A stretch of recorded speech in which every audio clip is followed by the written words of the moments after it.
Very good evening to all brothers and sisters in the Dharma. So today is the 6th September 2022. It's a Tuesday. We will be continuing from this book, the wonderful Dharma, Lotus Flower Sutra.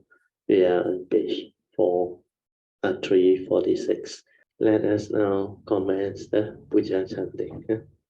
南无本师释迦牟尼佛，南无本师释迦牟尼佛，南无本师释迦牟尼佛，南无观世音菩萨，南无观世音菩萨，南无观世音菩萨，南无阿弥陀佛，南无阿弥陀佛，南无阿弥陀佛。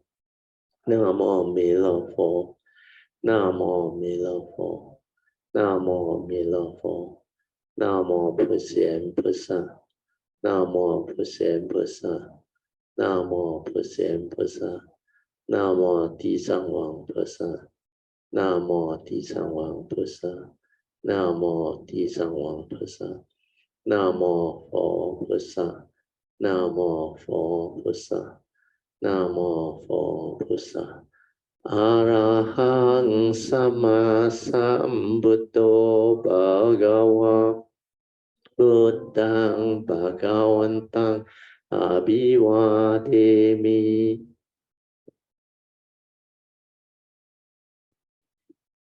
สวากาโตภะคะวะตาธัมโมธัมมังนะมัสสามิ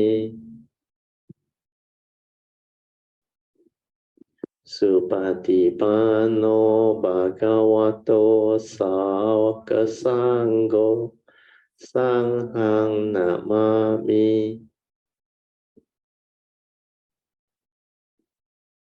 นะโมตัสสะภะคะวะโตอะระหะโตสัมมาสัมพุทธัสสะนะโมตัสสะภะคะวะโตอะระหะโตสัมมาสัมพุทธัสสะนะโมตัสสะภะคะวะโตอะระหะโตสัมมาสัมพุทธัสสะบุตตังสรณังกัจฉามิธัมมังสรณังกัจฉามิสังฆังสรณังกัจฉามิดุติยัมปิบุตตังสรณังกัจฉามิดุติยัมปิธัมมังสรณังกัจฉามิดุติยัมปิสังฆังสรณังกัจฉามิตติยัมปิบุตตังสรณังกัจฉามิตติยัมปิธัมมังสรณังกัจฉามิตติยัมปิสังฆังสรณังกัจฉามิปานาติปาตาเวรมณีสิกขาปดังสมาธิยามิอาดินาดานาเวรมณีสิกขาปดังสมาธิยามิกาเมสุมิจฉาจาระเวรมณีสิกขาปดังสมาธิยามิมุสาวาทาเวรมณีสิกขาปดังสมาธิยามิสุราเมรยามัจจาปมาทัฏฐานะเวรมณีสิกขาปดังสมา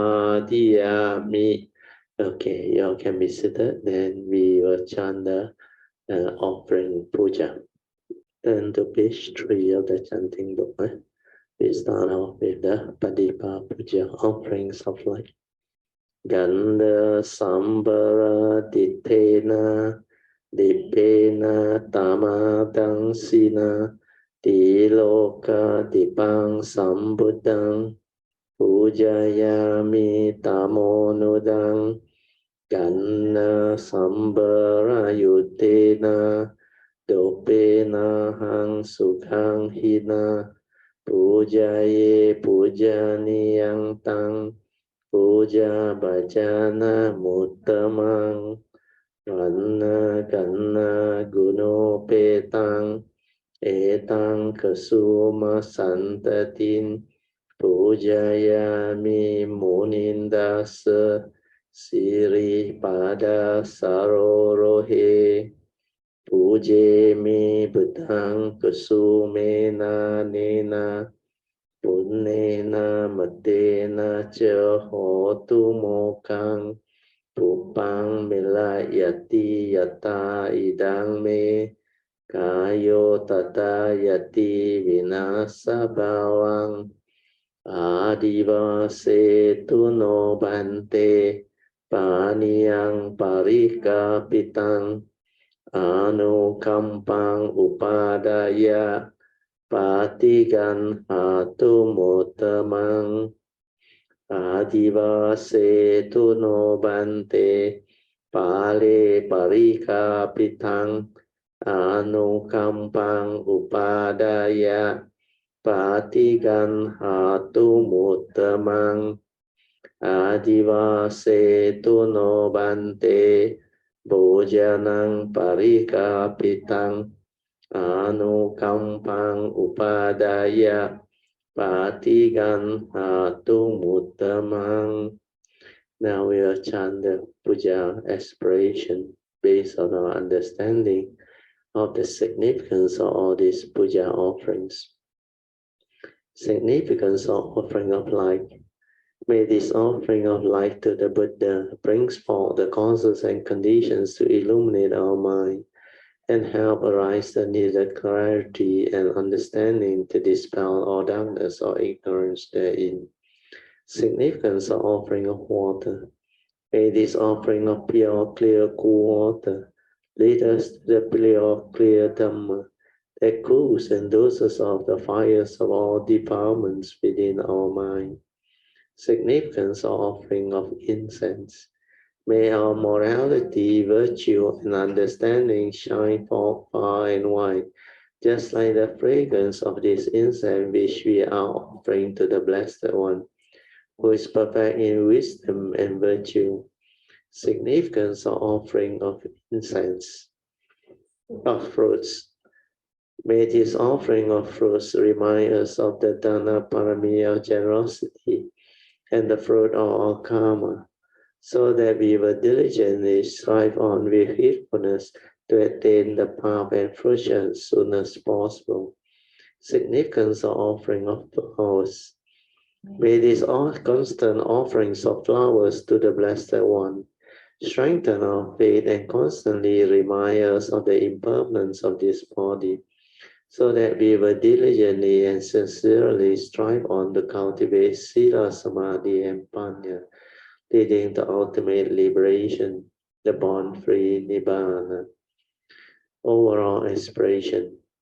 By the power of these merits born of these offerings, may our spiritual faculties of Sada, Virya, Sati, Samadhi, and Panya be strengthened, be further strengthened until they become balas or powers, finally sharing a transformed merits to all beings. May these merits be shared and transferred to all beings without exception, especially to those who have the condition and affinity to receive them. Sadhu, sadhu, sadhu. Okay, let us pay respect to Puja.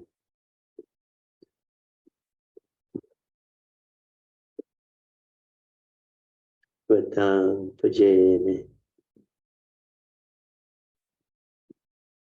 Dhammang Pujami, Sanghang Pujami. Okay, you all can be seated. Okay, just relax body and mind and maintain some more awareness. Then we shall have our, as usual, half an hour of awareness-based meditation. We will off the light. And you can have your awareness-based meditation. Just relax body and mind completely. We are at ease. When you are relaxed, You are at peace. You got no issue, no problem. So body and mind completely relaxed.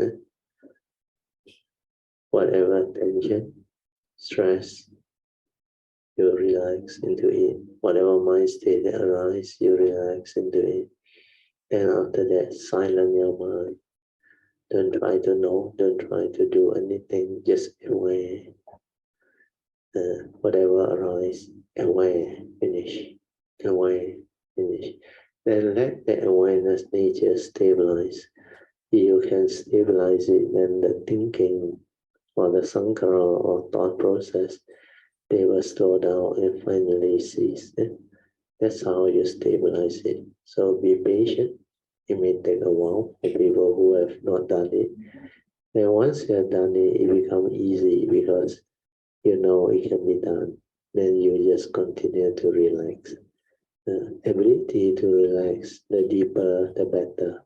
And your mind settle down very fast. When body is relaxed, means the mind got no issue. The mind got issue, that's why the body cannot be relaxed. Okay, I'll let you continue with the awareness-based meditation. You can now slowly, mindfully come out of the meditation. Try to maintain whatever inner peace, inner calmness, inner awareness that you have, inner awareness that you have developed for as long as you can. These are the mind states you need to use to live your life and develop the understanding. Okay, now we will continue with the invocation to the devas. Turn to page 6. Invocation to the devas. In this universe, in their entirety, let the deities or devas come. Let them hear the good teachings of the King of Sages, which gives heaven released Nibbana. This is the time to listen to the teaching. This is the time to listen to the teaching. This is the time to listen to the teaching. Samanta Chiyokawalisu Atra Gachantu Devata Saddhamang Muni Rajasa Sunantu Sakkamokadang Dhamma Savanan Kalo Ayang Badanta Dhamma Savanan Kalo Ayang Badanta Dhamma Savanan Kalo Ayang Badanta Namo Tassa Bhagavato Arahato Samma Sambuddhassa Namo Tassa Bhagavato Arahato Samma Sambuddhassa Namo Tassa Bhagavato Arahato Samma Sambuddhassa Iti Beso Bhagava Rahang Samma Sambuddho Jajarana Sampano Sugato Lokavido Anotaro Visadam Sati Sata Eva Manosanang Buddho Bhagavati Swakato Bhagavata Dhammo Sanditiko Akaliko Ehipasiko Panayiko Pacyatang Veditabo Vinohiti Supatipanno Bhagavato Sangho Ujo Patipano Bhagavato Sāvaka Sangho Nyaya Patipano Bhagavato Sāvaka Sangho Samiji Patipano Bhagavato Sāvaka Sangho Yadidang Jatari Purisa Yukani Atta Purisa Pugala Esa Bhagavato Sāvaka Sangho Ahoneyo Pahoneyo Dakineyo Anjali Karaneyo Anotarang Punyang Ketang Lokasati Sadhu Sadhu Sadhu. Okay, you can visit that. Then just maintain some more attention, and we will continue from where we stopped. Page 346, second paragraph. Their numbers are like the Ganges sand. There were as many of them as there are grains of sand in the Ganges river. Then redouble their vigor in advancing, meaning seeing the Buddha pass into extinction, the bhikkhu or bhikkhunis, the bhikkhus and bhikkhunis cultivated as if their lives depend on it. They cultivated for their very lives. If they starved to death, then they starved to death. So they didn't eat and they didn't sleep. They cultivated all day long, redoubled, meaning that they have worked twice as hard. When the Buddha was in the world, they sat for 12 hours a day. Now they sat for 24 hours. They were extremely vigorous. The suttas say in their quest for the unsurpassed, why? They have no one to depend upon. The Buddha has gone. How can we not cultivate now? So they forgot about their slackness and got rid of their laziness. All they had left is vigor in their quest for the Supreme Buddha way. Okay, next part of the sutra. The Dhamma Master, wondrously, reverently kept the store of the Buddha's law.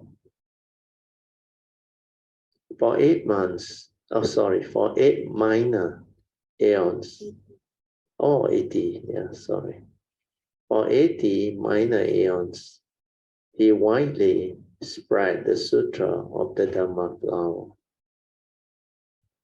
All of the 8 royal sons, taught and led by wondrous light, became solid in the unsurpassed power and met with Buddhas beyond all counts.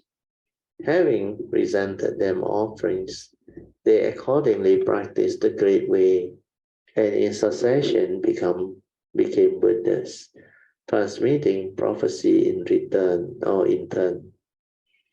The last of these, a god among gods, was a Buddha by the name of Burner of the Lamp, a guiding master of all the immortals, who brought release to countless multitude.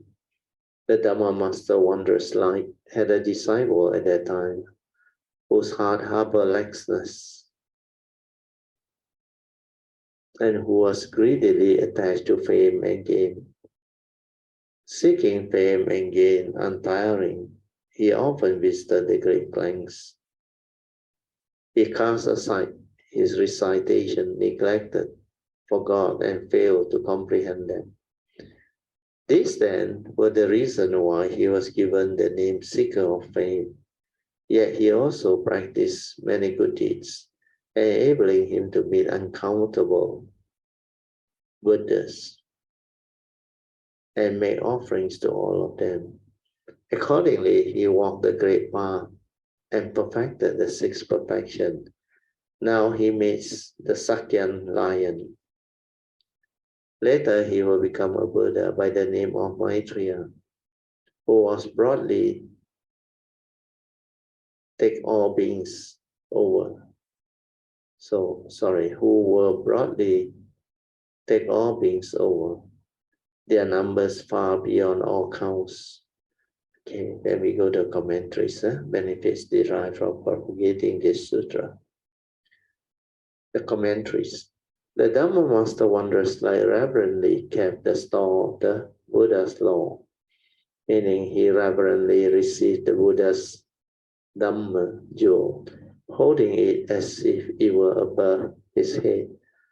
For 80 minor aeons, he widely spread the Sutra of Light. The Sutra of the Dhamma flower. All of the 8 royal sons, the 8 sons of the Buddha, brightness of sun one lamp, taught and led by wondrous light. They bow to the Dhamma Master wondrous light as their master. Dhamma Master wondrous light taught and transformed them so that they became solid in the unsurpassed path. They brought forward the solid resolve to seek the supreme way, the highest Buddha way, and met with Buddha beyond all count, meaning they met a lot of Buddhas and uncountable numbers of them.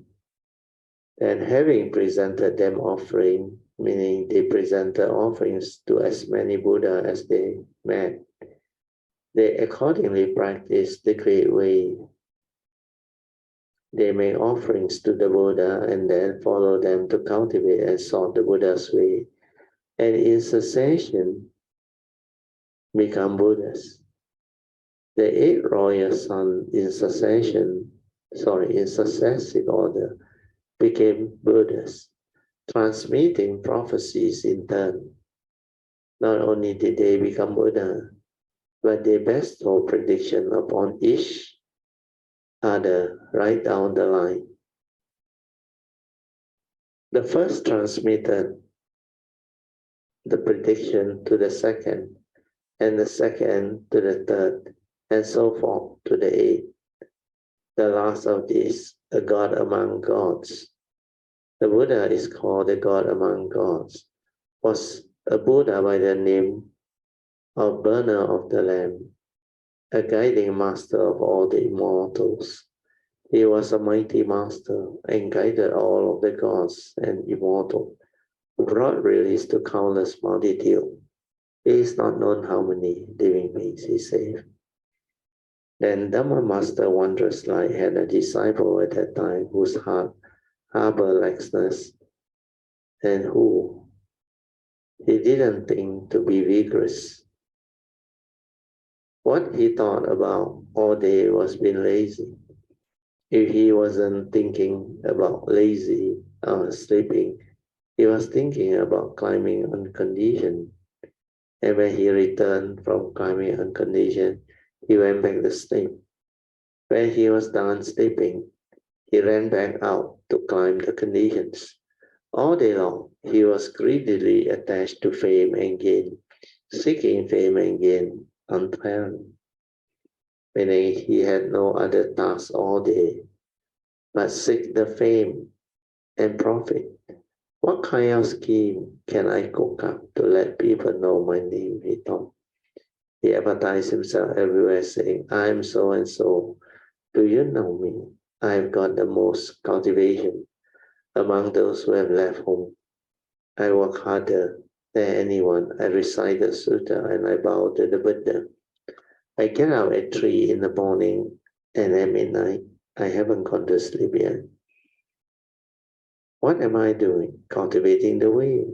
If I am not investigating Dhyan, then I am reciting the Buddha's name or bowing to the Buddha.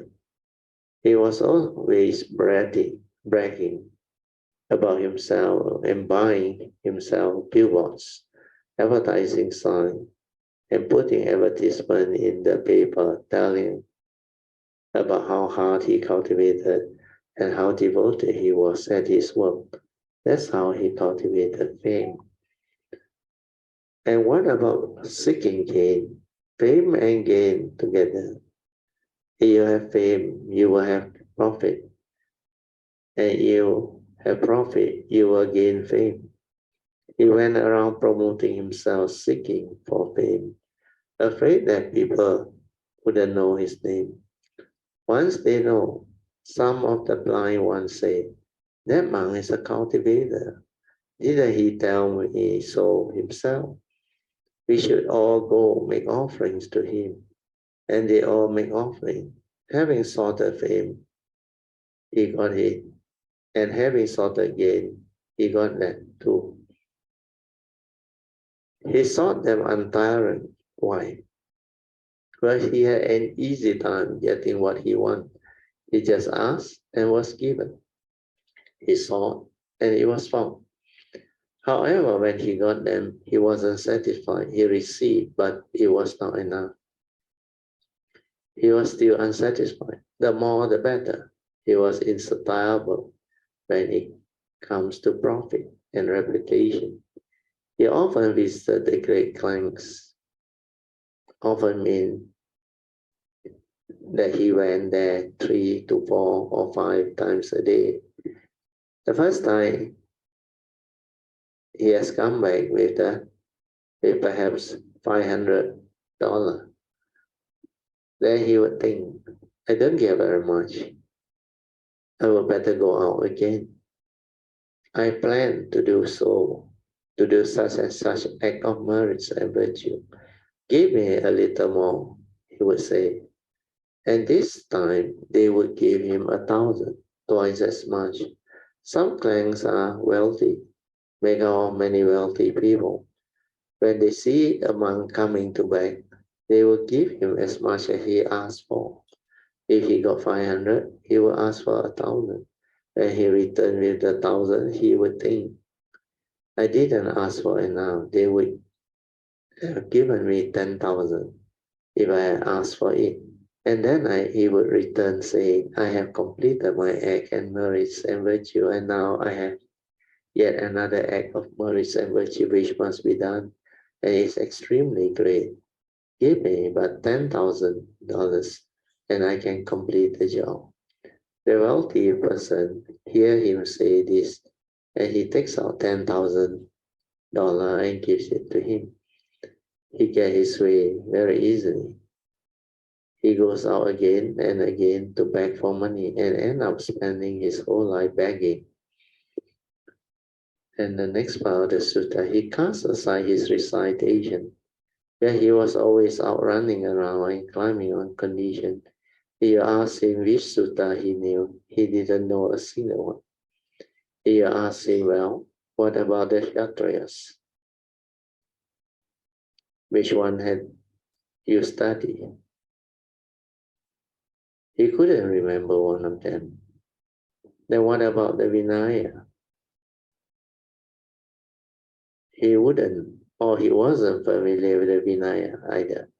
He had cast it all aside. He didn't want to study. He didn't study anything at all. Neglect, forgot, and failed to comprehend them. Neglected means that he put them away. There were sutra around, but he didn't read them. He neglected them. Because he didn't read them, he forgot and failed to comprehend them. That is, he couldn't remember them clearly. This then was the reason why he was given the name Seeker of Fame. He was known as Bodhisattva, Seekers of Fame, fame-seeking specialist. Yet he also practiced many good deeds. Although he begged and was forever climbing on conditions, still, he did a lot of good things. Sometimes when he begged, he didn't keep the money for himself, but used it to foster merits and virtue. He fostered merit and virtue of foster merits and virtue, doing all manner of good deeds thus enabling him to meet uncountable Buddhas. Because of all the good things he did, borrowing flowers to give the Buddha, he borrowed other people's flowers to present as an offering to the Buddha. He nevertheless had a bit of merits and virtue himself, and made offerings to them all. In the presence of the Buddha, he cultivated by making all manners of offering. Accordingly, he walked the great path. He always accorded with living beings, and sought the great unsurpassed great way, and perfected the sixth perfection. Because he did many good deeds, he perfected the sixth perfection. Giving, he went out to beg, and when he came back, he didn't keep what he got. He gave it away. Morality, he cultivated the precepts, the regulation. Patient, if someone scolded him, he pretended he hadn't heard it. How did he do that? His face was like rubber, as thick as the automobile tire.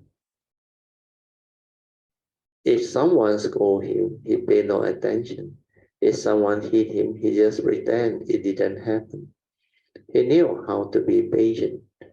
With a face like rubber, no matter who treated him impolitely, it was as if nothing had happened. He looked like a beggar, and he begged for his food. Why do those who have left home take their bowl out to beg for food?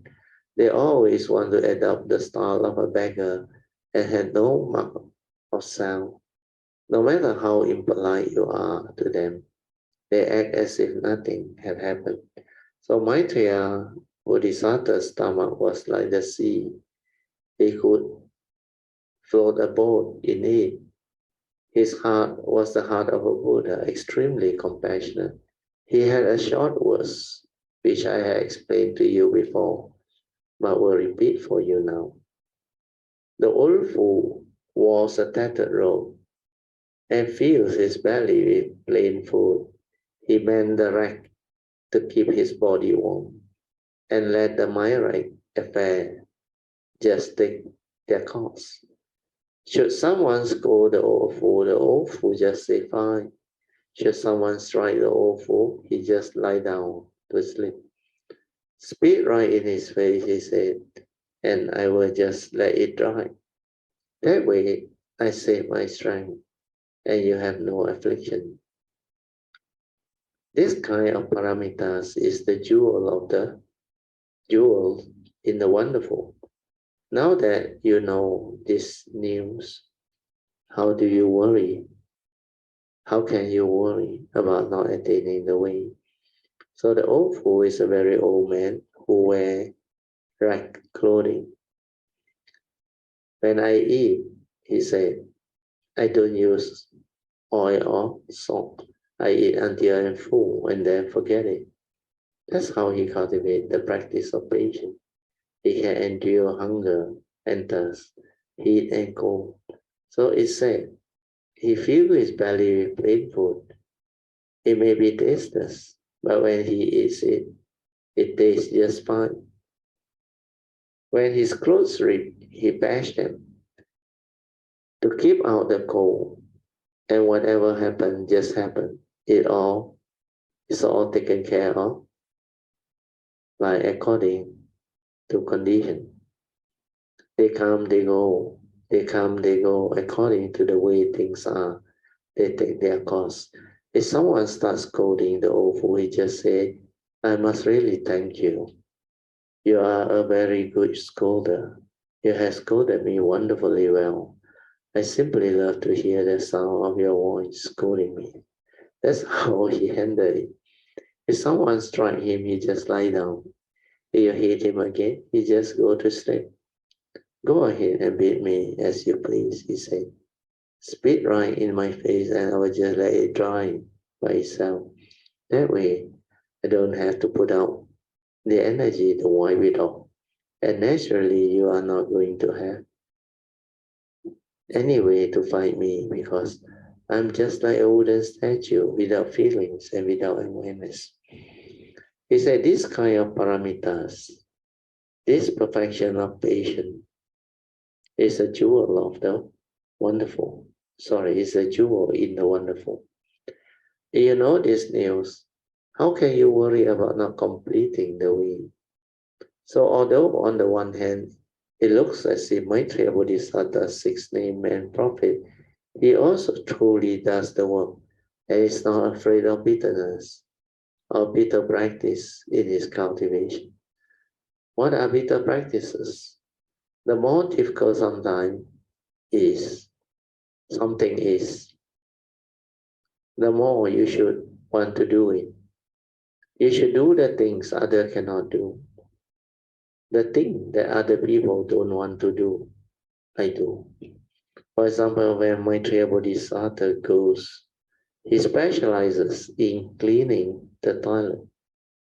That's the dirtiest work there is, but he does it exclusively. He got up early, sneaked into the bathroom, and cleaned the toilet until it sparkled. He does the most difficult work, the thing no one wants to do, and in doing so, he's not afraid of suffering. The more he does it, the more he likes to do it. So there he is, Maitreya Bodhisattva, with his big belly, always opening his mouth to laugh. He doesn't fear suffering while he walks. He is not like us, who type for a while, then feel that our headache, or print a few sheets and find it too much trouble. In the beginning, it was very interesting work, but after 2.5, not even 3 days, too much work, too much work, too much trouble. Who told you to do it in the first place? When you start out, you didn't find it troublesome, but after a while, it gets tiring. That's simply too stupid. Wouldn't you say it was stupid? When you do merits and virtue, you undergo some bitterness. You can't just do it for 1 or 2 days. No matter what people do, haven't I told you this before? They should be solid, sincere, and persevering. You should have these 3 qualities. Your resolve must be solid. No matter what kind of work you are doing, you must be firm. Sincerity doesn't mean that you do it today and detest it tomorrow. You should think, in the beginning I like it, and I will continue to like it. That's sincerity. Then you must persevere. Anyone who can work for 2.5, not yet 3 days. What's hard about that? It's no problem at all. The several decades we live as human beings is not a long time. Think about all the great aeons of Maitreya Buddha cultivating the practice of patience, cultivating giving, cultivating morality, cultivated vigor, cultivated Dhyan Samadhi and Prajna. All those great aeons were to him just like a single day. And we work for 2.5 days and are fed up. Didn't you know when you began? If you work, of course, it's going to be trouble. If you don't want to be trouble, the best thing to do would be to go to sleep. That's no trouble at all. Or go out and beg, climb on condition. That's no trouble either. When you get there, say, I'm a monk. You should make offering to me. I now need 5,000. Hand it over, and they will give it to you. It will take no effort on your part at all. However, things that take no effort has no real worth or value, and they created no merits and virtue to speak of, because it is merits and virtue which were told to others to do. You didn't do it yourself. Therefore, you should be like Maitreya Buddha. You should have his patience and vigor. You shouldn't be the case that someone makes a remark and you can't let go of it and start to cry, or that someone treat you unkindly and you lost your temper. When you listen to sutra, you must actually put in practice what you hear. If you didn't actually practice, what's the use of listening to them? Every night you listen to the sutra for 2 hours, and when you are done listening, it's just like the wind had been blowing past your ear. It goes in one ear and out of the other. What's the use of that? It's utterly useless. You must truly, actually cultivate, do the work. You have the genuine wisdom. Genuine wisdom, you should not just do stupid things. And genuine wisdom is only gained in exchange for suffering. It is not obtained without the least bit of effort. It is not obtained without the slightest bit of cultivation, nor is it obtained by being afraid of bitterness, hardship, or poverty. How can you get any wisdom that way? Then if you are not afraid of these things, and you cultivate for a long period of time, you can have some accomplishment. Maitreya Buddha cultivated the 6 paramitas perfectly. Perfectly means that he has possessed all the 6 of them. Now he met the Sakyan lion. The Sakyan lion is Sakyamuni Buddha. Later, he will become a Buddha. After Sakyamuni, Maitreya Buddha will succeed the Buddha position. He is waiting to become Buddha in the future by the name of Maitreya. He is known as the Venerable Maitreya Buddha, who will descend in the future, who will probably take all beings over. He will save all beings, all living beings, a great many of them. Their numbers far beyond all count, as uncountable them of all numbers of them. Then the next part of the sutra. After that, the Buddha had passed into extinction. The indolent one was you, and the Dhamma master wondrous light was I, myself, now present here. Okay, commentary. After the Buddha has passed away into extinction, who will you say the Buddha was? It was the Buddha brightness of Sun Moon Lamp. The indolent one was you. The lazy Bodhisattva was you. You, Maitreya Bodhisattva. And the Dhamma Master, wondrous light, now presently, I myself, Manjushri Bodhisattva, was the Dhamma Master, wondrous light. So this was how the connection. Next part of the sutra. I saw the Buddha brightness of lamp. His light and potence were like this. Thus I know the present Buddha wishes to speak the Dhamma Flower Sutta. Commentary. I saw the Buddha brightness of lamp. In the past, I saw the Buddha brightness of Sun Moon lamp. His light and potent were like this, meaning his bright potence were like the one now manifested by Sakyamuni Buddha.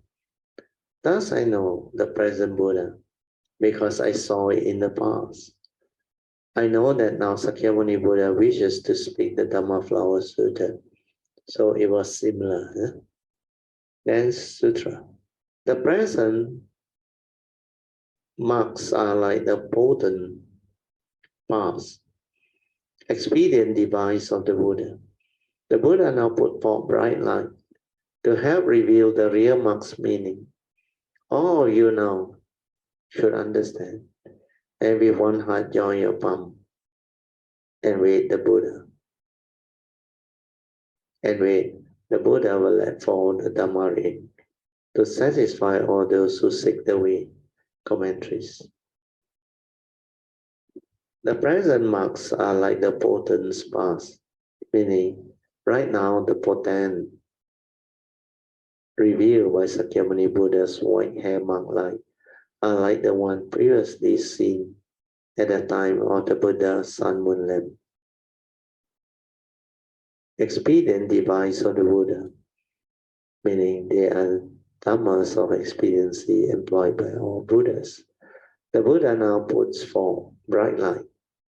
The Buddha Sakyamuni emit the white hair mark light from between his brow to help reveal the real mark's meaning. He wants to speak the real mark doctrine of the great vehicle's wonderful Dharma, Lotus Flower Sutra. All of you now shall understand, and you should know. Be aware with one heart, join your palm and wait, meaning put your palms together, focus your attention, concentrate and wait for the Buddha to speak the supreme wonderful Dhamma. The Buddha will let fall the Dhamma rain, meaning the Buddha Sakyamuni is about to let fall the great Dhamma rain to satisfy all those who seek the way. The rain reaches those of all three dispositions, those of superior, average,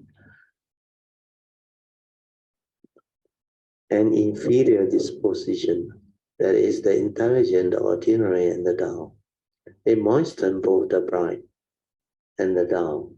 The Dhamma rain is like the rain from the sky, which is received in due measure by the flowers, grasses, and trees, each according to the amount it requires. The Buddha now speaks the Dhamma, and those of the great vehicle disposition receive the great vehicle Dhamma. Those disposed of the small vehicle understand the small vehicle Dhamma. Common folk understand the doctrine of common people. The rain of Dhamma satisfies all those who seek the way. The next part of the sutra.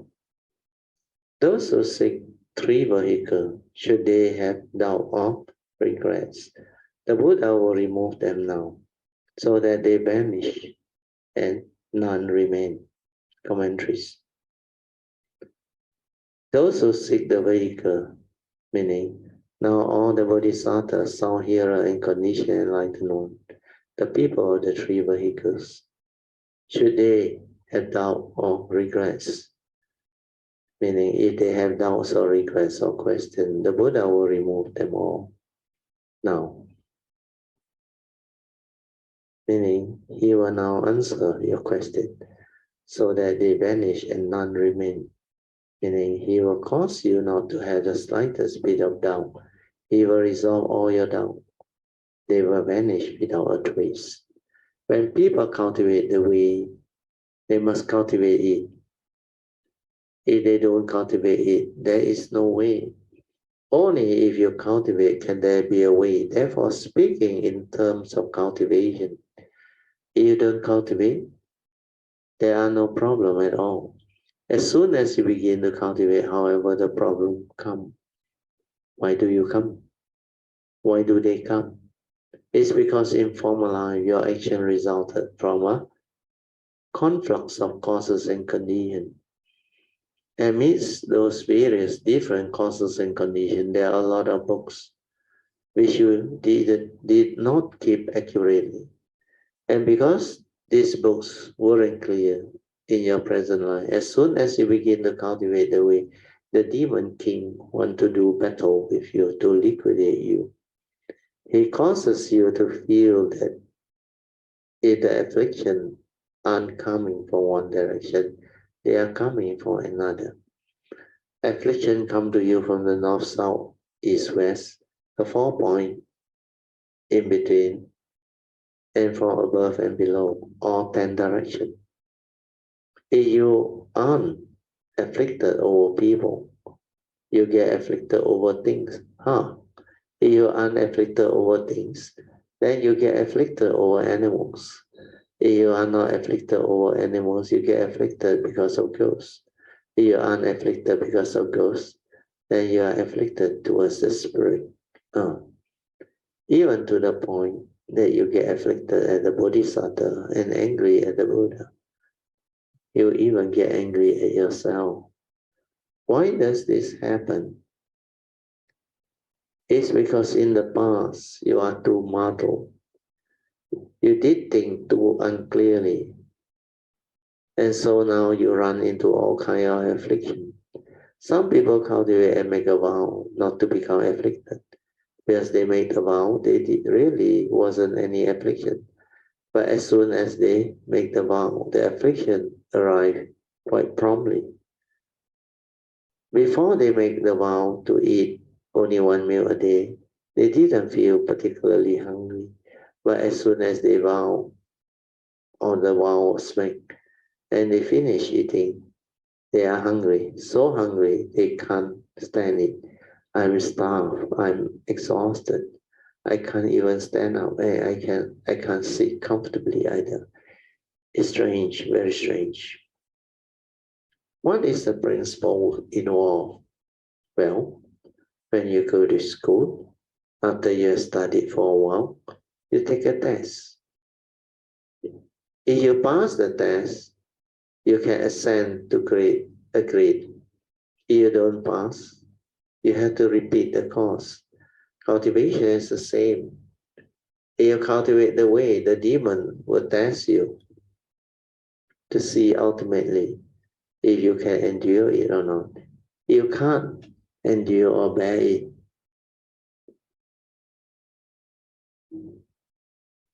Or not. I often tell you that you must endure what others can't endure, take what others cannot take, eat what others cannot eat, and do what others cannot do. That's how you should be. That is the basic job of cultivating the way. And one who can do this can be considered a cultivator. Okay, next chapter, chapter 2. Chapter 2 is on expedient devices. At that time, the world-honored one arose serenely from Samadhi and told Sariputta, the wisdom of all Buddha is extremely profound and unlimited. The gateway to this wisdom is difficult to understand and difficult to enter. It cannot be known by any of the sound hearer of particular Buddha. See? It is so profound. What is the reason? The Buddha have in the past drawn near to countless hundreds of thousands of tens of millions, tens of thousands millions of Buddha, exhaustively practicing the unlimited Dharma of the way of those Buddha. They are forging ahead with courage and vigor, and their names are known everywhere. Okay, outline.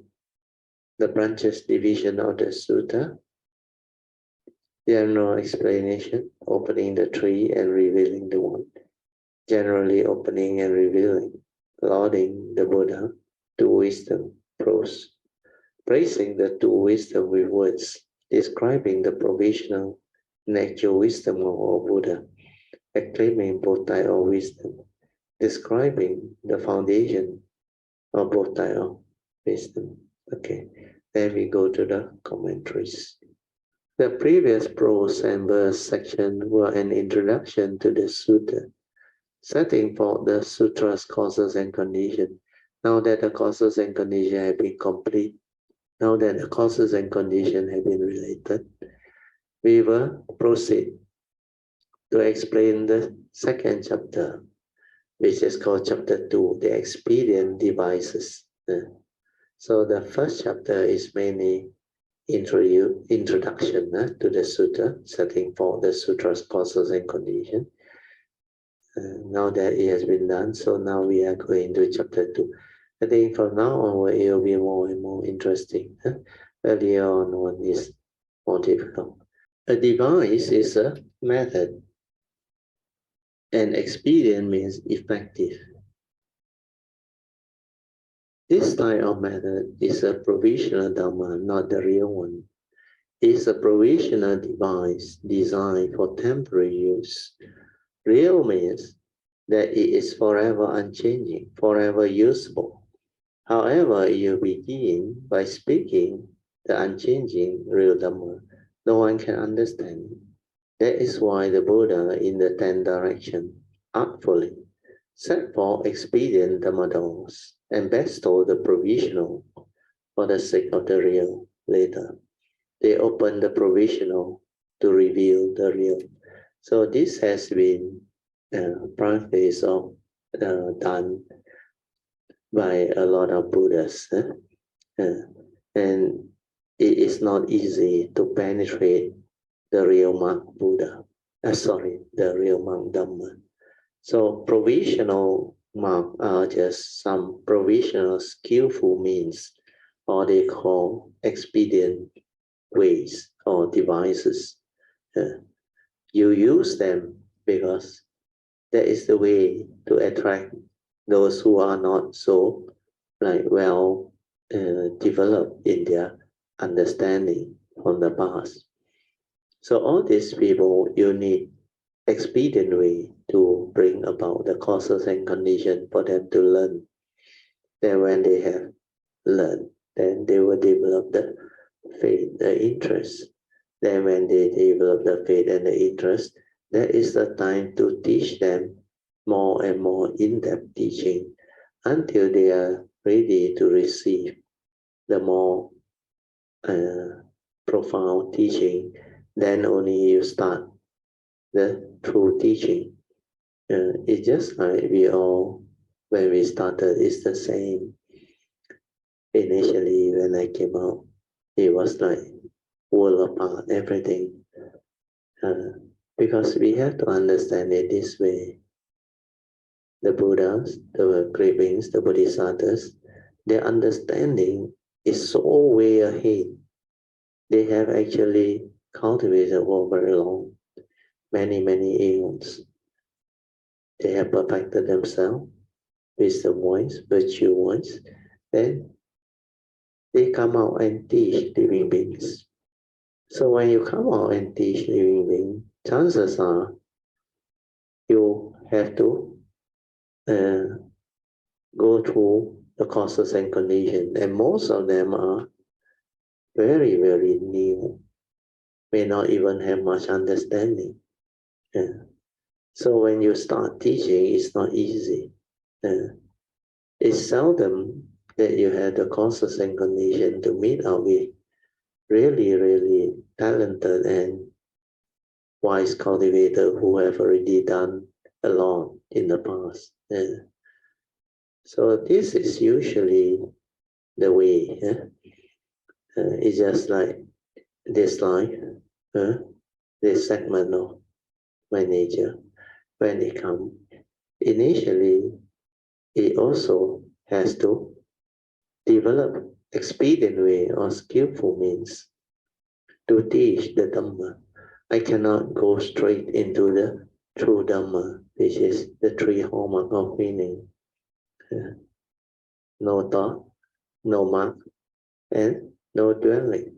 Where people are not ready to understand all this. It's just like you start your education. You don't teach them the basic.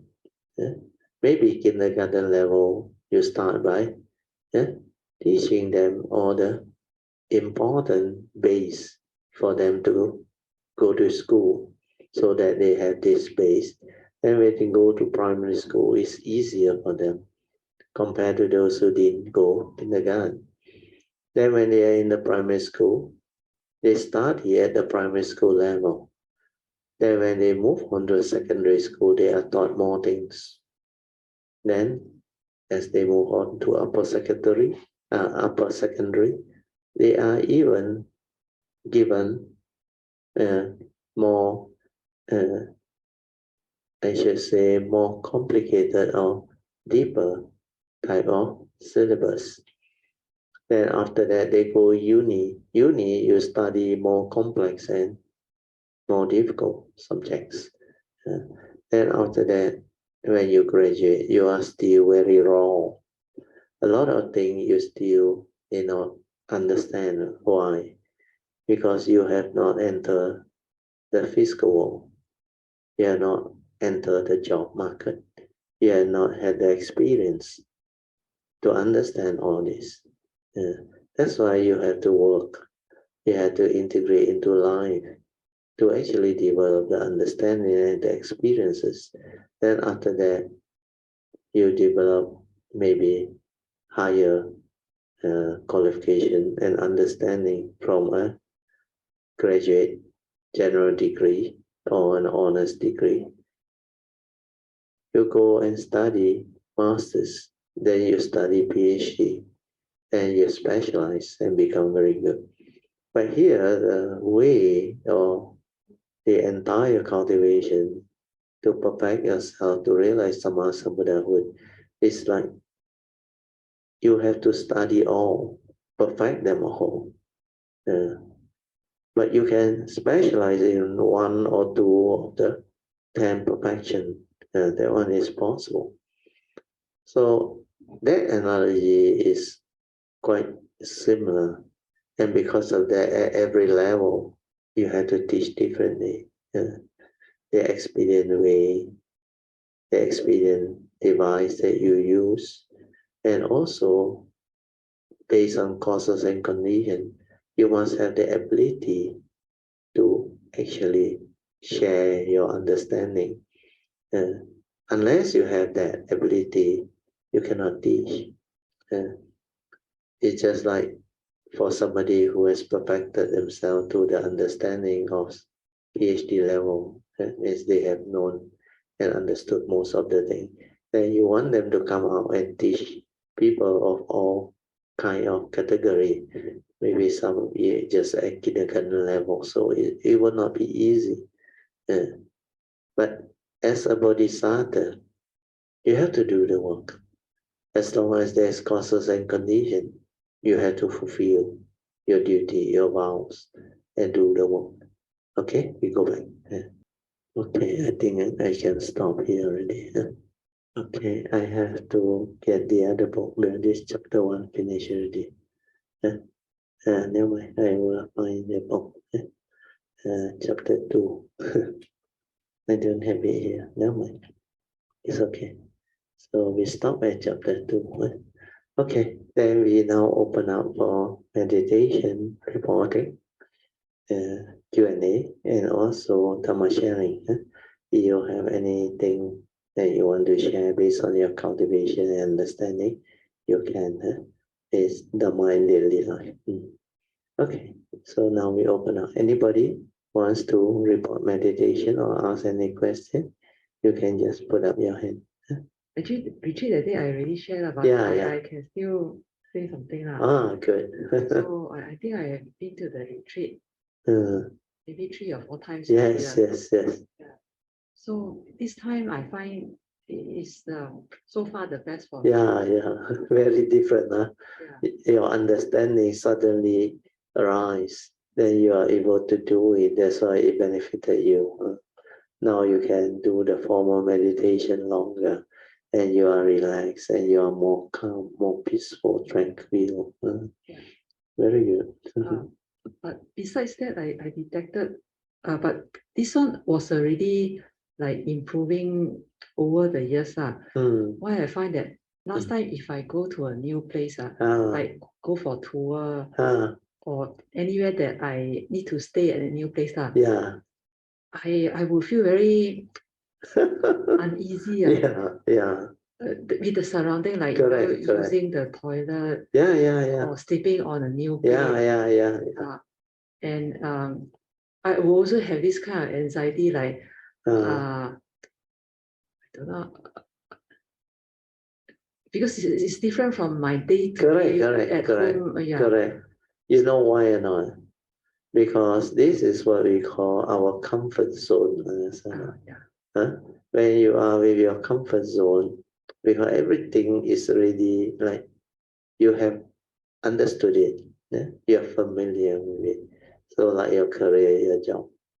Comfort zone means no problem when we are at home, because this is what we do every day, and you know where the things are, and you know you have been having the good life and the good time. Then suddenly, like you change job, you're in a new environment where you totally, completely new, understand, to the environment. Like you said, your example is toilet different, bed different, all those things. But job-wise is management style different, the work culture different, the colleague different, understand? Then the way they assess an employee is all different. Then even the state of thing, the standard of thing that they use is totally different. Last time I remember, Sui got a classmate who changed job. Then the new job, I think the way they use the IT solution is different. The approach is all different. So she's not familiar. Took her, it's quite a senior post. So it took her quite a while to learn. But then that company, they don't care whether you are new or old. They employ you, hire you, willing to pay you. If they want you to deliver, you cannot deliver. They just tell you, understand? So comfort zone to a new place, if you don't have the experience, understanding, and the wisdom behind, you cannot handle. Then the other thing is not about career, like you say, when you go to another place, have retreat, and go overseas, travel. And most people tell me they cannot sleep because the environment different. Then, like you say, the bed different, the toilet facility, the condition all different. Especially you go to country that you haven't been before, and the culture are so different. I remember in the early days, before China become what it is, I went there actually when it was not developed yet, the 80s. Then later on the 90s. At that time, China was very backward. So they say the toilet number one, very smelly and all that, not proper toilet. And their culture is so different. Their toilet, you go in, no toilet door. Then whatever you excrete out just drop down. Sometimes just a hole into a very like cliff or one. Then the smell, the flies. Then sometimes they got a central drain. Then everybody go and squat, like one by one, in front of each other. They just squat and do their business. So for Malaysian who has a lot of problem with this, they really cannot adjust. So comfort zone is like that. When you are at a place where you are not familiar with, not comfortable, then you develop such problem. So if you are a cultivator, you can accord and flow because the understanding is what? You have to accept that is the reality. That's you are there. Full stop. So either you accord and flow and adjust, or you will become miserable. That's why now you understand over the years after you develop the understanding, the training, then you have improved, you have progressed. That's why now you are less affected. Understand? You can settle down, you can be at peace, you can be contented. Then the way you reflect at things, the way you perceive things is different. So you no longer depend on the comfort zone. But of course, as usual, home is still home. So when we come back, we can actually recuperate faster. We can rest better. But for me, it's that because at the retreat, our routine actually almost initially is like upside down. Here normally because not like last time when I cultivate that time, I wake up very early on and I have to work and all things. I got my duty and I got my religious routine. But nowadays, after I have developed the understanding of the Dharma, so I have my new routine. So what I do is mainly Dharma work. Then I usually sleep a bit late. Then I wake up a bit late too. I normally wake up 8 something. But at the retreat, suddenly the shift, you wake up 5 o'clock, 5 something. But for me, it's not a problem. I can just adjust. because we have been there before. Even if we have not been there before, for me, no problem. Because this is the causes and condition behind. So we have to accord and flow. Then we have this 8 to 9 days. Actually, this time, although 9 days, the actual sharing and all thing was only 8 days. And the schedule is quite tight. Even you all know the break that we have for our lunch, our breakfast, and also for those who take the 5 precepts, the dinner or 8 precepts, you go for a drink and all things. The break time, sometimes because you have to do your duty, is also not enough. So it is very packed actually. And for you to go through that 8 days continuously is not easy if you are new. Somebody's mind is not. Oh, I saw you on me. I can watching on there. Okay. Okay, thank you. So all this, when you understand, then you know how to deal with it. Then for us, it's not a problem because these are the understanding. Then when you have the understanding, we can actually endure. So normal circumstances, even a lot of teachers or monks, if they go through this style of schedule, not to say 8 days, sometimes 5 days is not easy. They cannot take it. Especially every day you have to share. You have to talk, you have to speak. That's why I now, over time, I know my throat. If I don't do this very often, means once a year I do it, if continuously like that, my throat sure cannot take it. That's why I ask Kayamita to help me read. Then when I need to take over to explain, I will do it. Then a lot of people ask me, even you, Chan, also ask me, Brother, you don't need to rest. Tuesday class on. Say on. That's why I got no problem. But once I come back, I can relax.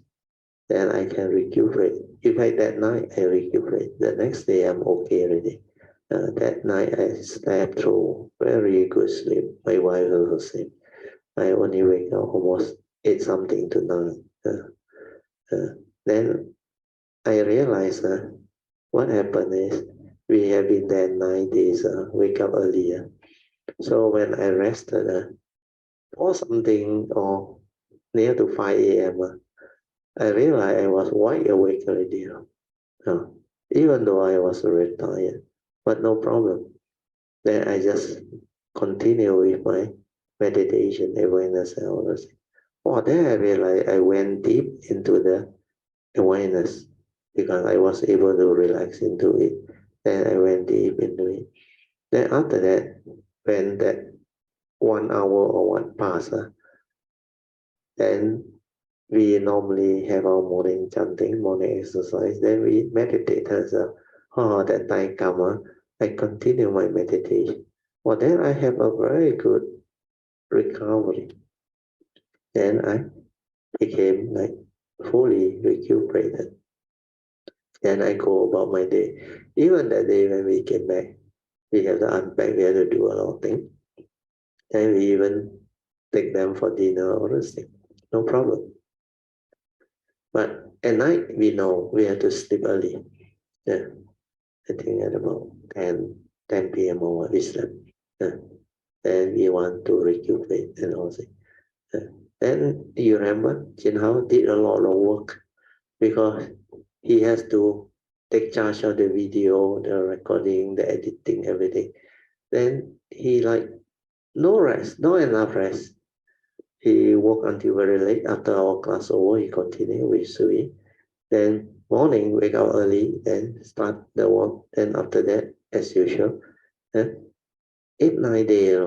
So when he was there, I already knew he was very tired. When he lie down meditate, the first few days, you remember, he was driving some more, snoring and all that. Not only that, later on, I think after a few days, I saw him starting to sneeze, especially in the last few days, sneezing That means the body like weak already. According to him, is the cold there. Yeah, I think not so bad as PG. PG was really bad.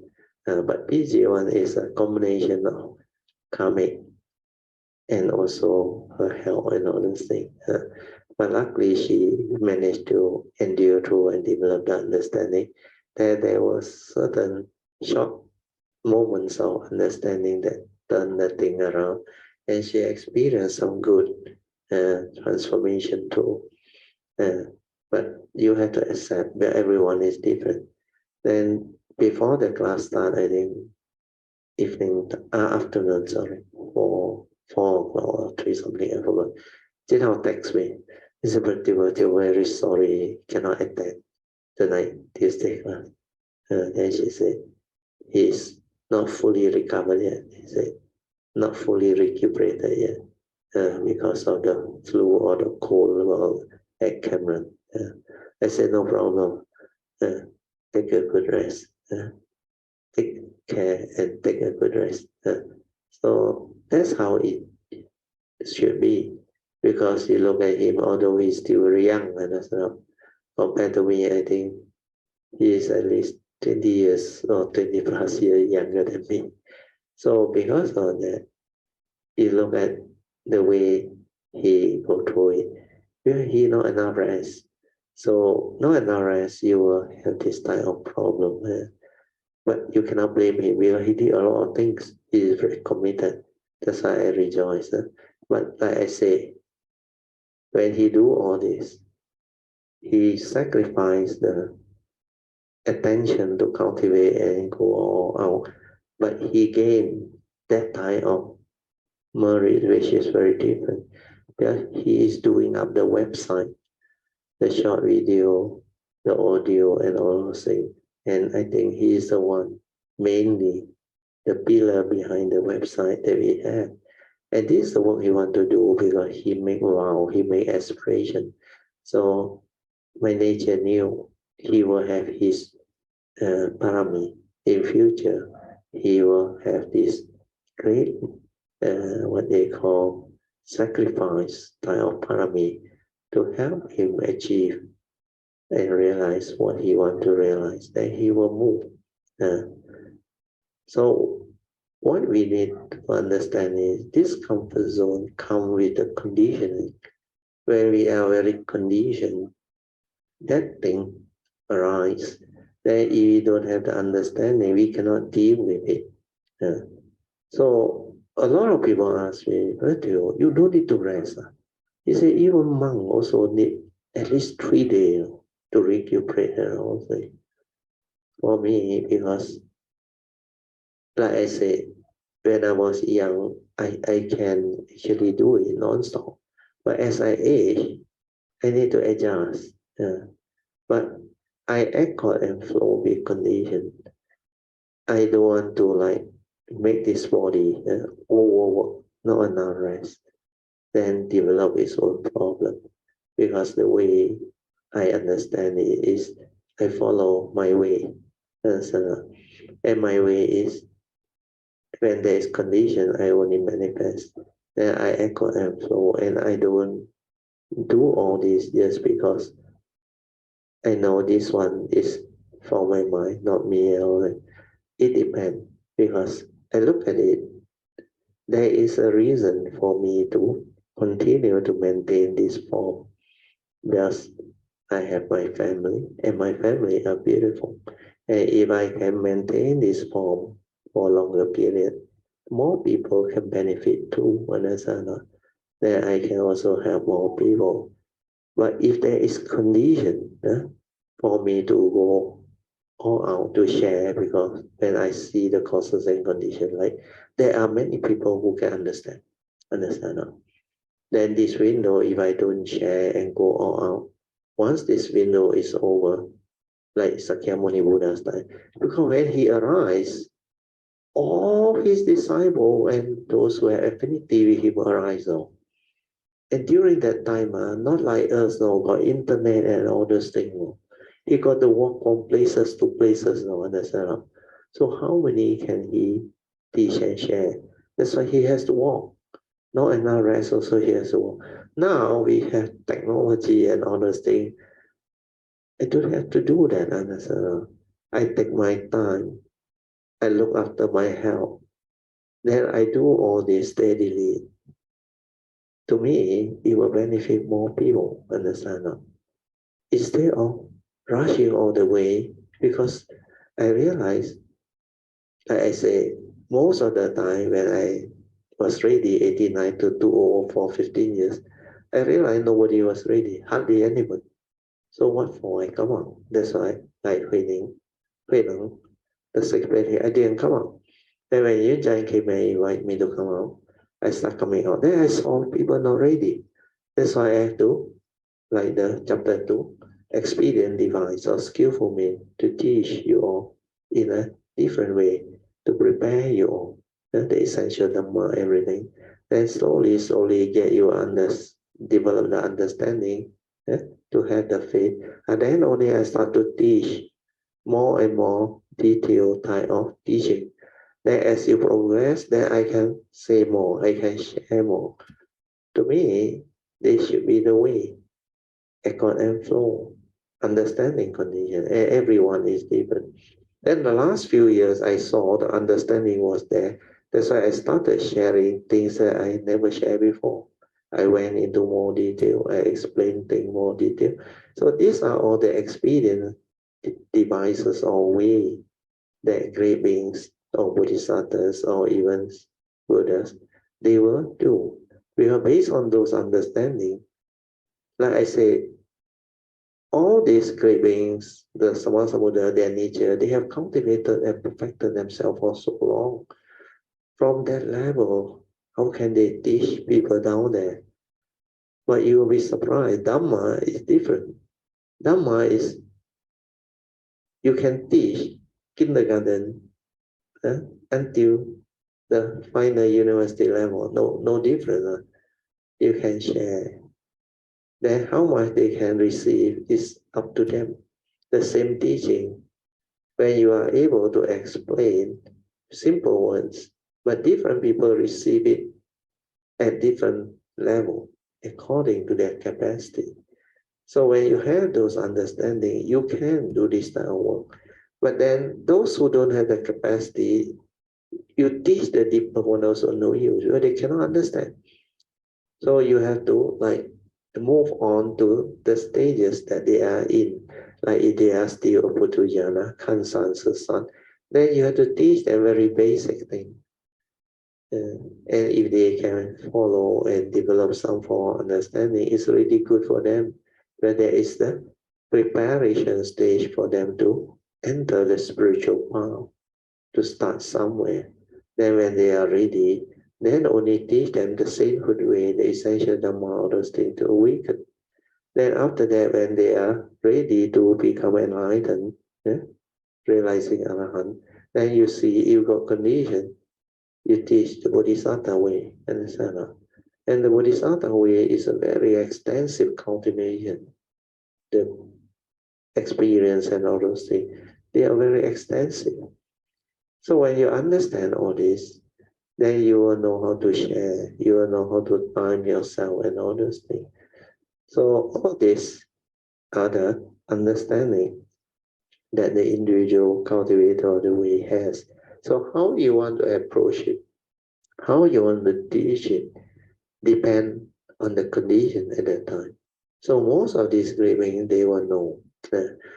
But for me, I have my unique way.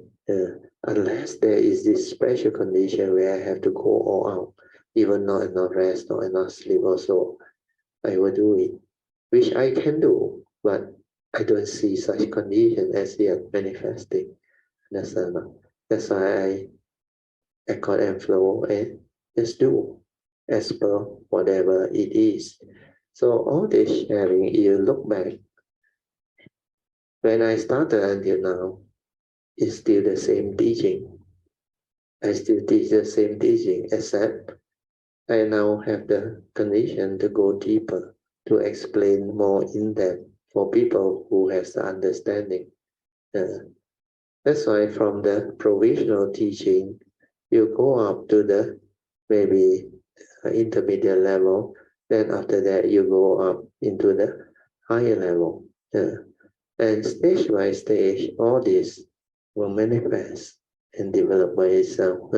So this is what, when a cultivator has the understanding, comfort zone will not be a problem to them. Because they ebb and flow, they know what this thing is. So like, I have been through a lot of things.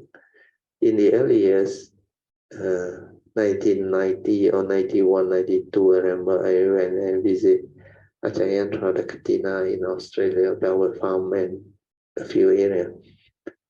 I brought along my whole family, my wife, my 2 children, and all those things. Then when we were there, the conditions were very extreme, very extreme. I've never been to a cold country before. Then that year when we were at Bellwood Farm, it's about 500 kilometers outskirts from Sydney. And it's a farm, very cold, at night, minus 6 degrees Celsius, very, very cold. Then that time, we haven't experienced cold weather like that before. But luckily, we brought some warm clothing, but don't have the heat tech and all those things now that we had. Last time was the normal, we go to this Palace winter clothing, bulky and expensive. Then later on, I think we were lucky when we were there. The local people told us, you can go to the town. There is a town near the sea, the coast, Port Macquarie, which is very near Bellwood Farm. He said about 10 minutes drive. You go there, you can maybe go to the Salvation Army, get some warm clothing, very cheap. So I saw a fur coat, Pan Aussie, I bought. And my wife luckily did that, kept her warm and all those things. When my wife initially last time, the health not so good, she very scared of cold. I go to Shanghai also, you see, during December time, winter, I remember, the lips all pale and white, so cold. Despite buying the jacket, a very expensive jacket, but doesn't help because that time the health not so good. But nowadays we got no problem. So all these are the causes and conditions. So I realize I can adjust. Then, like I shared last time, people ask me, where do you go? Oh, I went to Australia. I brought my whole family there. But they ask you, how was that trip? Of course, I say beautiful, good. But if they know what I did there, they will say, what are you doing? This is really nonsense. Because I flew all the way there not to visit Australia. We were in Sydney, Melbourne Farm area. Then later on, I think we visited, during that trip, I think we visited a few places. We were driving to there, then we passed through a few towns, Canberra, and there was another one after Canberra, I forgot. Then later on, we also went to Melbourne. Then our recent previous few years, on the invitation of Jiwei, was to Perth, which was very beautiful. So what happened was, when we flew into Sydney, of course, Raman, the Sister Sumitra, they are the one who actually organized the thing. They helped us to get a Thai, who is very helpful, working in Australia, to fetch us. So he drove us all the way from the airport, 500 over below. Then when we reached there, it was late already. Then we stay in a like farmhouse. There is this, the fireplace where there is a chimney. But no firewood, nothing. We had to go and find the firewood. When we reached there, was 6 something already, almost dark already, so cold. So luckily outside got some firewood. Then we managed to light the fire. Then that night was very cold, very cold. But the children, we of course try to make them comfortable. And that time I think they were okay, they were young. So they sort of like it though. But for normal people, you cannot take it. Then because it's a farmer outside, got this tick or what they say. They got snake and all those things. Then the kitchen and all those things. What you expect down there? But the Thai devotee were good. They really cook. But we are not used to Thai food at that time. We were so new. Everything very spicy on the Thai style on the Tong Morning. But later we learned to adjust and like Thai food. Then in between, for I think 7 or 8 days, like our retreat like that. But don't have proper place to sleep on. No. So at night, my wife and my children, they all together with some kilometers, they actually slept at the kitchen there where there is a fire gas burner to keep warm. Then they have tent and all things. So I was lucky because Raman invited me to stay in the, you call that one, the container, where he got another bed outside. So he was sleeping inside. Then he invited me to share. So I got a very comfortable bed, but it was cold. But I know how to silence my mind and develop the awareness. So I was okay. And when I came out, every time I meditate, anapanasati, mindfulness, awareness, I managed to keep warm, no problem. So I can adjust. So for that 7, 8 days, we didn't travel, nothing. We go to a farm and go through all this cultivation and katina. So, and we spend that time, well, whole family, cost me about 10 over 1,000 now. At that time, money very big, So, about 30 years ago. So just imagine, not to tour, not to enjoy nothing, but for spiritual. Understand? People cannot understand. But we have the understanding. That's why I have the faith I can go. And I'm willing to spend that money and all those things. And that was the first time I go to Australia. I apply visa, everything for my family. So comfort zone depend on your understanding. You have the understanding, you will not be affected. Like now you have improved, you are not affected. So this is good. It's a sign that you have developed the understanding and you are more able to cope. So this is what I feel is important that we should share it. So you can continue, Manya. Anything else you want to add? Yeah. When I came back, right, because today, no, Monday, I still take leave.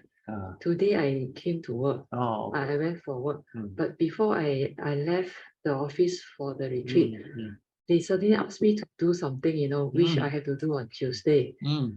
But then I don't have time already because they told me, I think Wednesday, then Saturday we go for the retreat.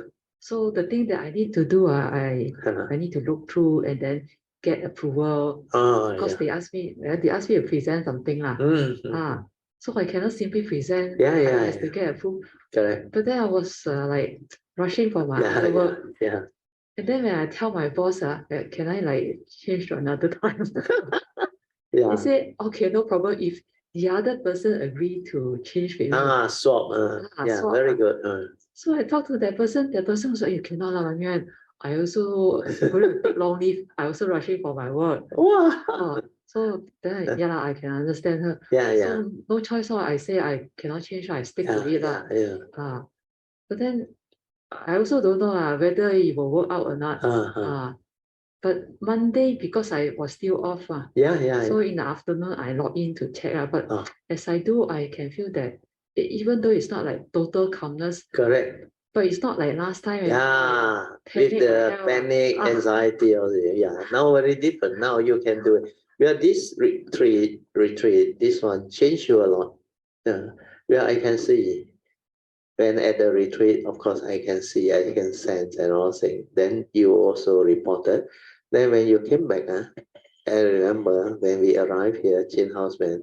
So when you want to go back, I saw the smile in you, the joy in you before you left. So I see you have become different. You're more confident now.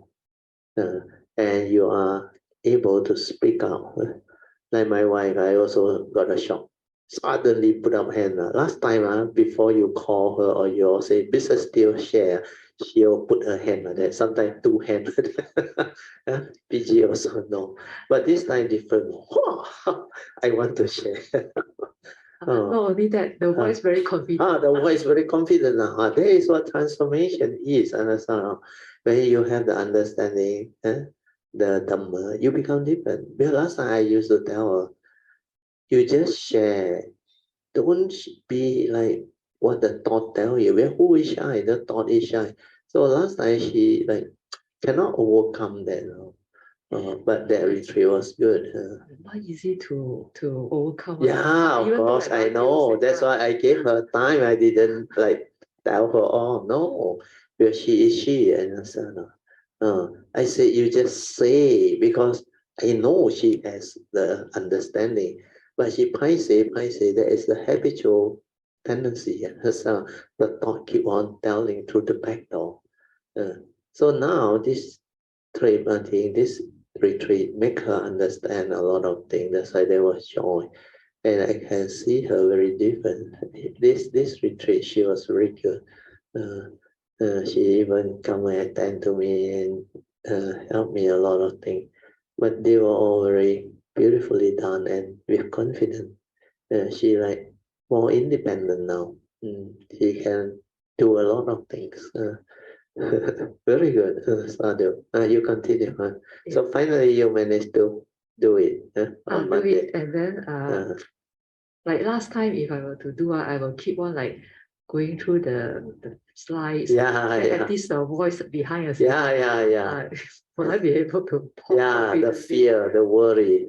Not so much. Yeah, because this is the understanding that you have developed, the clarity, the understanding. So now you are less like last time. Last time you were very negative. Your small thing can irritate you. So you have improved quite a lot over the years, which is very good for your life. And this improvement and understanding will also enable you to have good relationship with your family members, your parents, your brother, your colleague, like what you have shared with us in the office and all those things. So Dhamma is a living Dhamma. When you have the Dhamma, you can live it. You can become a different person. With the understanding, you can become a blessing to all. Understand? Then sometimes like Brother Teo, you remember he sharing? He said now in the office, people consult him on problem. He also don't know, because the way he solve problem and resolve things, and he has clarity now. He's no longer like last time. Scold first, fire first, whack you first, give you pressure, ultimatum. No, she approached it differently, and people now have confidence in him. That's why they like to talk to him and ask him many things. So this is what Dhamma can actually make a big difference to one's life, and make you feel confident, make you have the understanding to help people, to be a blessing to all. So this is beautiful. Yeah. Continue, Emma. Yeah.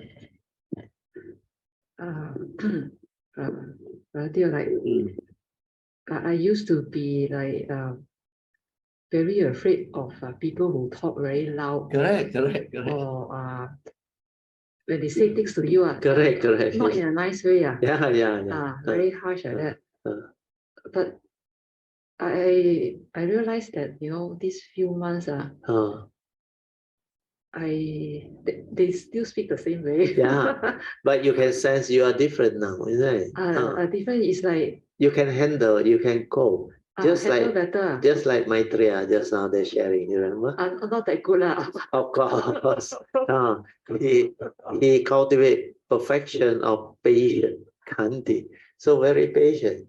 You can tell him or scold him or whatever, he's smart. He said, he said, your voice is very nice. Your scolding is very good. So patience is like that. Because this one is really have the understanding one. Because you get angry for what? Evil result, they create negative karma, I will say. But if you do it to somebody who is also heedless and deluded, you end up quarreling, arguing, conflict, and maybe you ending in fighting each other and get into big problem.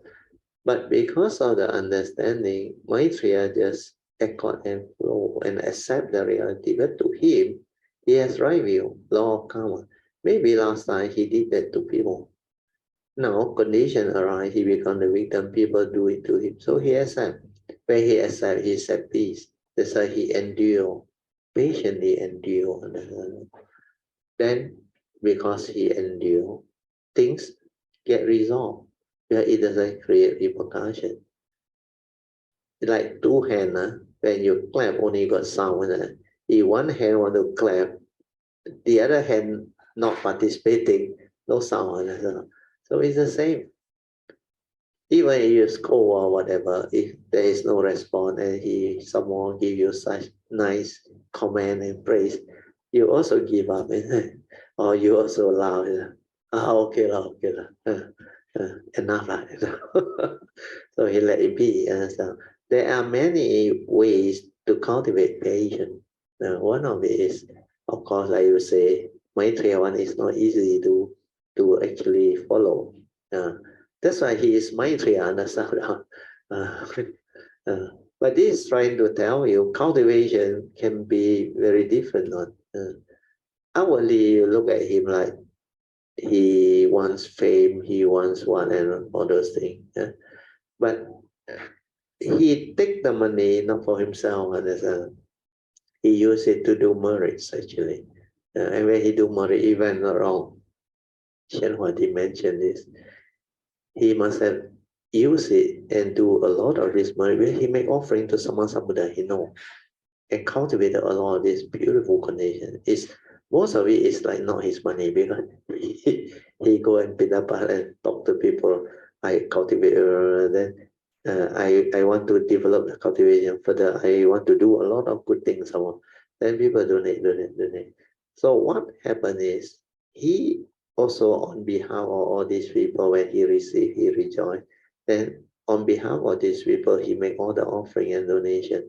Then he share marriage, he transfer marriage, and so on. So this is how he finally became Sammasambuddha too, where he fulfilled the sixth perfection. And he fulfilled it through all this way, which not normal cultivation by a bodhisattva. And that's like the way he go about doing all this thing. I don't know. My nature, I would do this type of thing and all of that. But he is peculiar. He is unique. That's why with that type of quality of perfection, he will still make it, but in his own unique way. So a lot of people who don't understand, when you read all these sutta, the thought will start to comment on, God great being like that one. How can he have fame and all those things and want to like indirectly is ngak and take a chin, you understand? Like want to deceive people. No, he is not. Well, of course, when I say he very lazy, laxa, and all things, then didn't really read the sutta and all things. Then he like just spend more time going to the clan and try to get them to donate more. Understand? But I don't think so. He must have cultivated, except that he spent more time doing those type of things. Understand? For me, is when I cultivate. Then I take care of karma. I know I have the parami. I will receive wealth and all these things. But I don't need a lot on this. I only need what I need. Then with what I need, I can make offering, donation. Like this, how you look. We make a lot of offering and donation. Even before 1989, I make a lot of donation too at that time. The money was big, but we make offering, we make donation. Then I invite them to dinner. So these are the things you will do. And when there is condition, you will make offering. If you have the understanding, the money will come. I explained to some Kayamita this life, this segmental life, because the way I come is different. I saw a lot of great cultivators of the way, the great way, even Xu and all those things. Oh, their life was very tough. Even Master Hsuan Hua, their life was very tough. They have to go through a lot of things. Then they have to depend on people for all the resources and whatever. But for me, I have a different understanding. I want my own understanding to allow me to have all this so that I do not depend on people. That's why you realize one thing, I come out and share. I don't need support. I only had a Kayamita fund for the Kayamita. Apart from that, I don't need support. Sometimes Kayamita fund, when it started, not enough fund that I donate on. I keep on donating so that the fund will have enough. But later on, surprisingly, when people start to benefit, then people donate without even me knowing. At the end of the year, Hsuan will report to me, oh, we received so much. Then Stephanie will report. Then I realized, hey, the money start growing up. That's after that, I started to trim down my own personal offering unless I have a condition. Like even this retreat, the Sampo Temple. Yeah, I know only 20 or 21 of you understand. How can we raise fund to my offering donation 10,000 to Sampo Temple? No way. That's why I started making the offering. Then Kayamita Fund donate 3,000 and that's to the common fund. Then I donate personal for my family and of the sick. I think 2,000. Then later on the dinner, the breakfast and all that. I think total 3,000-4,000 or what. Yeah. Then Mama Suri also donate. Then we didn't open up to Kayamita, you realize or not? Last time, because it's official, we opened up to Kayamita. So a lot who didn't go also make donations, remember not? So Sui An just this year ask you all to contribute to donate to breakfast, lunch, and dinner. Then the rest is willingly on your own, only 20 of us. But we surprisingly managed to get about 18,000 is it total? After the expenses, everything count minus back. So we still can afford 10,000 to donate to Sampo Temple. And Fatan Sifu was very happy because such small group, it's not easy. It's equivalent to each retreat participant donate 5 khao. You understand? Then you somehow have to pay for your although it's very cheap. I think 200 something per person. How much? How much you pay? 280. 9 days 280 plus food, everything. So free lodging. So one day, let's say 30 ringgit. Let's say 8 days. 280, 8 days is more. Less than 40 ringgit also, 30 ringgit. You go and rent chalet or share room, also cost you more. At least you have to pay 100 plus or 200 for a room outside. But this one, 30 ringgit, 3 meals a day, hot water, room, everything. And the environment was so conducive. Where to find, understand? You stay at home, eat also, I tell you, cost you more. You go out for one dinner, go restaurant, maybe 200 ringgit already, the bill. So one meal only. There, 9 days. So all this understanding you have, you rejoice. And for me, there are things that I can understand and foresee that I will do my part.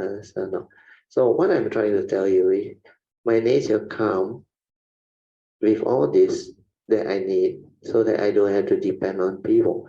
That's why you also have more faith and confidence. I don't have to depend on donation and all those things to start.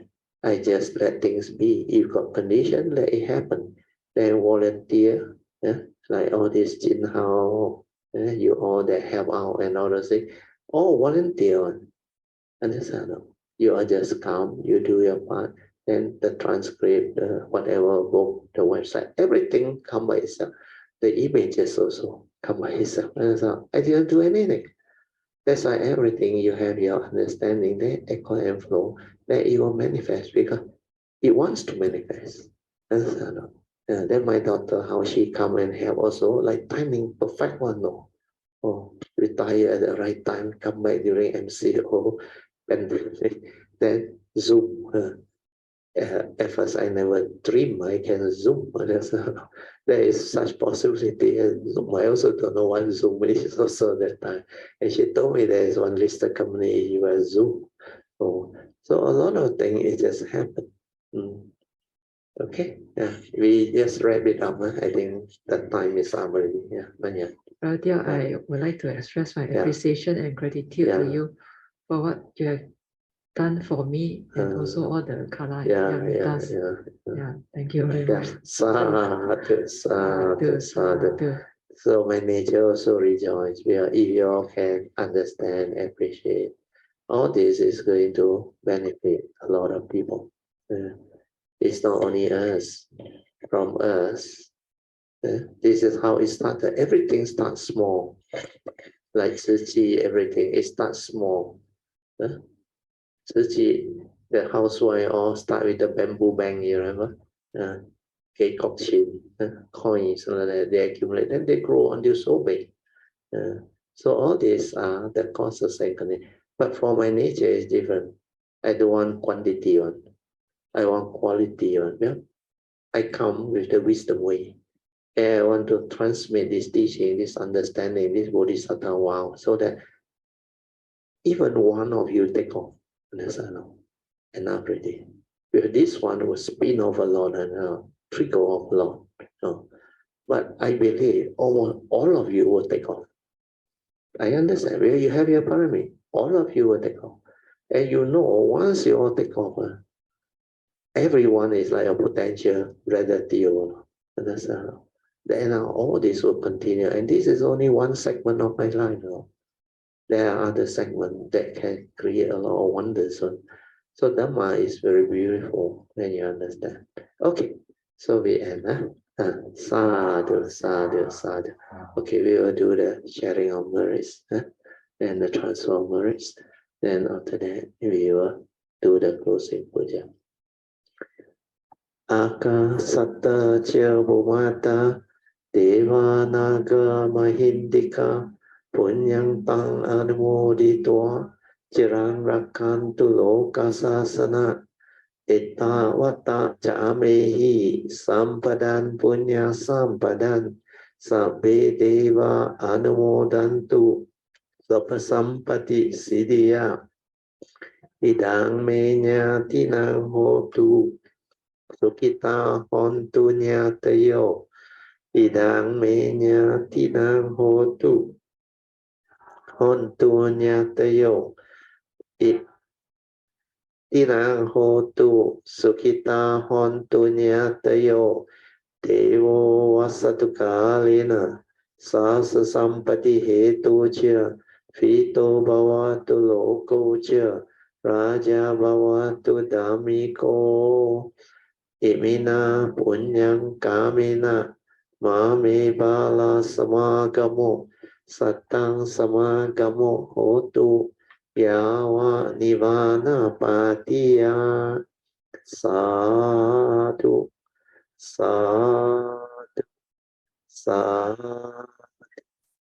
Okay, you all can now pay respect mindfully to Sakyamuni Buddha, Guanyin Bodhisattva, and all the other worthy ones.